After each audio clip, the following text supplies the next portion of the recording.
হাজার শিক্ষার্থী যারা আমাদের সাথে ওই সময় আন্দোলনে ছিল। যখন আমার মা রাজু ভাস্কর্যে দাঁড়িয়ে আমার জন্য চিৎকার করেছে, আমার মুক্তির দাবি করেছে, তখন কিন্তু সেই শিক্ষার্থীরা আবার আমার মায়ের পাশে এসে দাঁড়ায়নি।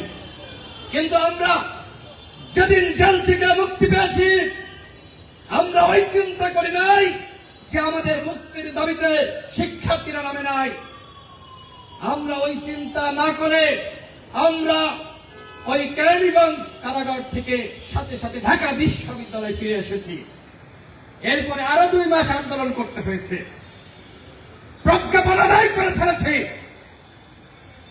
ওটা আন্দোলন সফল হলো। এরপরে 19 সালের ডাকসু নির্বাচন, সেই নির্বাচনে ভিপিজিএস সহ আমরা 11টি পদে পাশ করেছিলাম। সে সময় আমাদের সাথে অনেকে নির্বাচন করতে রাজি হয়নি, ভয় পেয়েছে। যারা এসেছিল তাদের নিয়ে ছাত্রলীগের বিরুদ্ধে লড়াই করেছিলাম এবং সেই লড়াইয়ে আমরা জিতেছি। যারা আমাদের সাথে ছিল অল্প কয়েকজন, আমরা জানি কিভাবে অল্প কয়েকজনের লড়াইকে কিভাবে জনতার লড়াইয়ে পরিণত করতে হয় আমরা জানি। যে কারণে আমরা হতাশ হইনি। আমরা প্যানেল দিয়েছিলাম, সেই প্যানেল থেকে আমরা 11 জন নির্বাচিত হলেও মাত্র 2 জনকে ঘোষণা করা হয়, নুরুল হক নূর এবং আক্তার হোসেন। আমি সেই সময় একমাত্র প্রার্থী হিসেবে চ্যালেঞ্জ করেছিলাম, আমি হারি নাই। অভিযোগ দাখিল করেছিলাম একমাত্র প্রার্থী হিসেবে, আমার আত্মবিশ্বাস ছিল। কিন্তু সেই সময় আমি সমাধান পাই নাই। এরপরে 24-এর গণঅভ্যুত্থানের পরে আমি এই বর্তমান প্রশাসনের কাছে আবারও অভিযোগ দাখিল করি। পরবর্তীতে ওই কুখ্যাত কুলাঙ্গার সন্ত্রাসী গোলাম রাব্বানী অবৈধভাবে ডাকসুর জিএস নির্বাচিত হয়েছিল, ওর ছাত্রত্ব বাতিল হয়েছে। আমি বিশ্ববিদ্যালয় প্রশাসনকে ধন্যবাদ জানাই।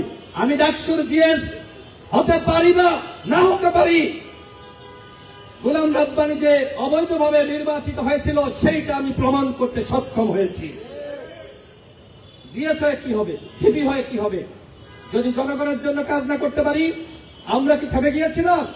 ফারুক হাসান এজিএস ক্যান্ডিডেট ছিল, বিনিয়ামিন মোল্লা ছাত্র অধিকার পরিষদের সভাপতি, তিনিও একটি হল সংসদের ভিপি হিসেবে ক্যান্ডিডেট ছিল। আমরা তারপরে থেমে যাইনি, আমাদেরকে থামানোর চক্রান্ত করা হয়েছে।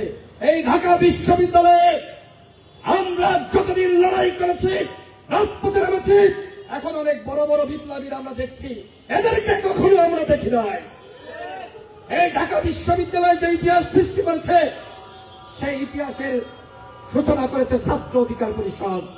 ঢাকা বিশ্ববিদ্যালয়ের বন্ধুগণ, শিক্ষার্থীরা, এই ইতিহাস যদি আপনারা ভুলে যান, তাহলে এই বাংলাদেশে আর কেউ রাজপথে নামবে না। বিনিয়ামিন মোল্লা ডাকসু ভিপি হিসেবে দাঁড়িয়েছিল, ডাকসু হবে কি হবে না সেটি নিয়ে অনিশ্চয়তা ছিল, কিন্তু বিনিয়ামিন মোল্লা সেই ডাকসু আদায় করেছে। কিন্তু দুঃখের সাথে বলতে হয়, শুধুমাত্র আমি বিনিয়ামিন মোল্লার কথা বলছি না, আরো অন্যান্য প্যানেলের শিক্ষার্থীরা ছিল, ছাত্র দল বলেন, ছাত্র ইউনিয়ন বলেন, ছাত্র ফেডারেশন বলেন, অন্যান্য ইসলামিক ছাত্র সংগঠন, ইসলামিক ছাত্র আন্দোলন, মজলিস সহ আরো যারা আছে বাম প্রগতিশীল, আমি দেখেছি যারা ফ্রন্টলাইন যোদ্ধা, তারা কেউ নির্বাচিত হতে পারে নাই। তাহলে এই বিনিয়ামিন মোল্লা যে 4 বার জেল খাটলো, কার জন্য, কি জন্য? শিক্ষার্থীরা সেটা মূল্যায়ন করে নাই।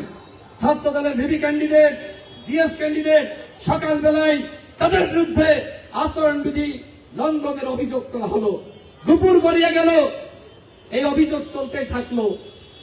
শিক্ষার্থীরা মনে করলো সে তো বেয়াদব। এমন ধরনের ন্যারেটিভ তৈরি করা হয়েছিল যে ছাত্রলীগ আর ছাত্র দল একই রকম। এই ন্যারেটিভ, এই প্রপাগান্ডা কেন তৈরি করেছে? আজকে ঢাকা বিশ্ববিদ্যালয়ে আমরা দেখেছি সাধারণ শিক্ষার্থী বসে আন্দোলন করা হয়েছে, পরবর্তীতে তারা আবার শিবিরের প্যানেল থেকে নির্বাচন করেছে। What is this? আপনি সাধারণ শিক্ষার্থী বসে আন্দোলন করলেন, ভালপাড়া থেকে আপনি সাধারণ শিক্ষার্থীদেরকে নামালেন, আপনি তারেক রহমানের বিরুদ্ধে স্লোগান দিলেন, এরপরে কি হলো?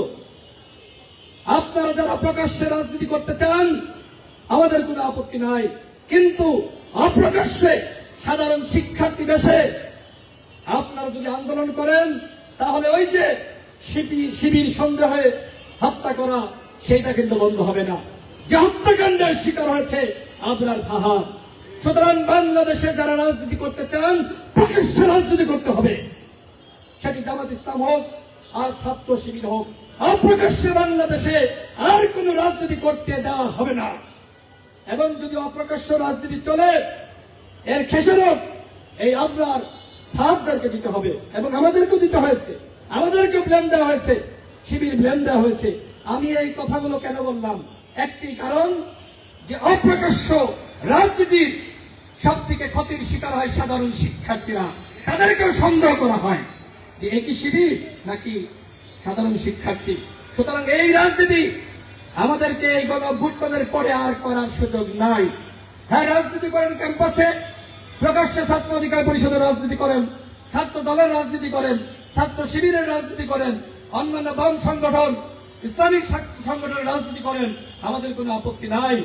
কিন্তু আর কোন আপনার ভাবকে যাতে জীবন দিতে না হয় সেই ধরনের রাজনীতি বাংলাদেশে আর যেন না হয়।